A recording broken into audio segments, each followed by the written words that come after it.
Praise the Lord, guys. My name is Straw Greenhorn. So I would just like to take a time out, talk about Queen Vashti, and my 2 cents on what happened, the whole incident of what happened to her. So if you look at the book of Esther, it opens up with the king Ahasuerus, who was the king over from Ethiopia onto India.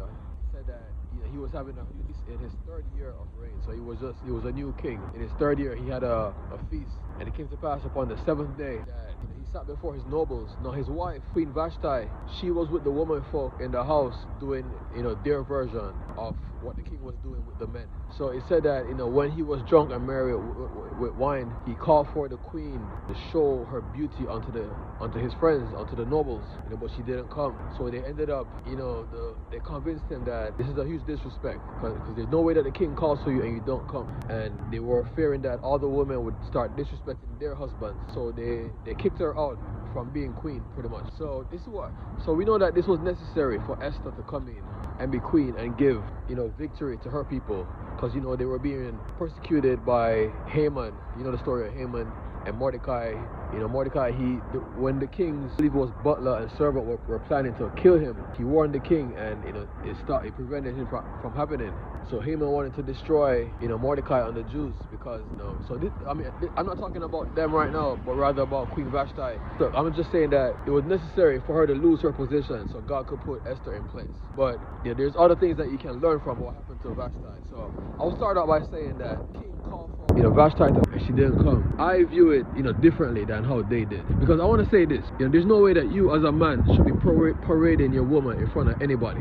Let me just say that there's no way that you should be parading your woman in front of anybody. And when she says that she doesn't want to come, you respond like this. Are you in a relationship with them, or are you in a relationship with her? I believe that the king, I don't know. I look at it like this. You remember when, the story of Samson, how he was at war with the Philistines, going back and forth. They gave away his wife. He burnt down their fields. Then they killed his wife, and then he met Delilah, and then they persuaded her to find out his secret. But remember when they got him down in Babylon, they put out his eyes, he couldn't see. And then when this king was merry with wine also, what did he say? He said, bring Samson that he might make us sport. So he was blind, and he running around. So these kings, when they get drunk, they like entertainment. So that's why they brought out Samson, and he couldn't see that they were messing with him. The great Samson who slew 1,000 men with a jawbone of an ass. And look at what's happening to him now. It's the same thing that he was doing to Vashti, because when they got merry with wine, then they needed entertainment. Then bring out Vashti. So I think that was that's not something that should have been done. Self-development, knowledge that we have now of how things work, they didn't have it back then, so they didn't have anything to guide them. But now we know better, because when the king was married, he said, bring Samson out and let him make us sport. When this king got married, he said, bring out Vashti, let me show her beauty. And that communicates something. It's great that your girl is pretty, but it's not something that you should lean on, because then you begin to take value from her. It's like being a drug addict, and needing that hit, and then you get the hit, and then you're high off that. It really objectifies your female. You should be protecting your female.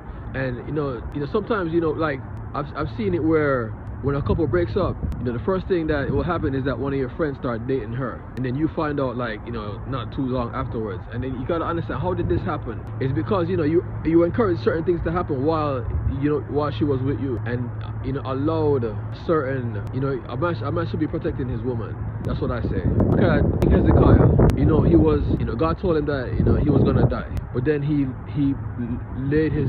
looked up on the wall and prayed, and then prophet, it was Isaiah, returned and said, I will add unto your days 15 years. And he was so happy that he was writing letters to the son of the king of Babylon, and they came to celebrate with him that he didn't die. And then he took them into his house and showed him all his treasures, all his riches, everything that he possessed. And then God sent Isaiah back to him, saying, is it time to be showing our possessions? Therefore everything that's in your house is going to be taken to Babylon, and even your sons are going to be eunuchs in the palace of the king of Babylon.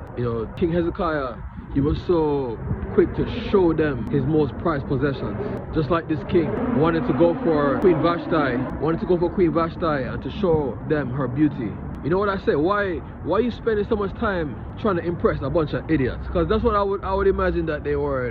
I'm sure if I was to sit down and talk to them. So yeah, what I'm saying is that it was necessary for Queen Vashti to lose her position so that Queen Esther could be put in place, because she was to carry out a great work, you know, for God and for the Israelites, for God's people. But there's something to be learned in this lesson. You know, don't go parading your female, you know, in front of anybody. I mean, your first duty is to protect her. You know, don't go parading her in front of anybody, you know, sucking value from her. Because, you know, what does that say about you? Are you not enough that you need to convince people that you are something by putting that weight and burden on somebody else?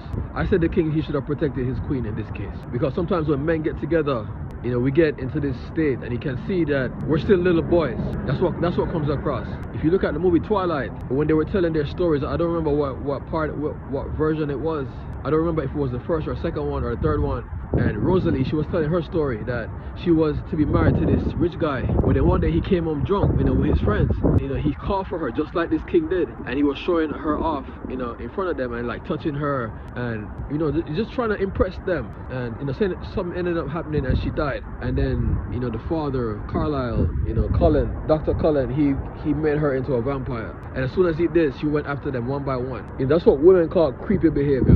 When guys will look upon them, you know, for their physical presence, and you can see, you know, that this guy is inexperienced and misunderstanding and lack of understanding. You know, because, you know, this says that you're really not the kind of person that female like that can be around and, you know, you be her equal or better. And it's for this same reason that if you notice in wartime, times of war, that, you know, women suffer a lot, you know, sexually, physically, by invading soldiers. It's the same reason. You see, because, you know, you're not used to living that kind of experience with the opposite sex, so you bypass and you shortchange all of that and you go right to the prize in a very dishonorable way. My name is Straw Greenhorn.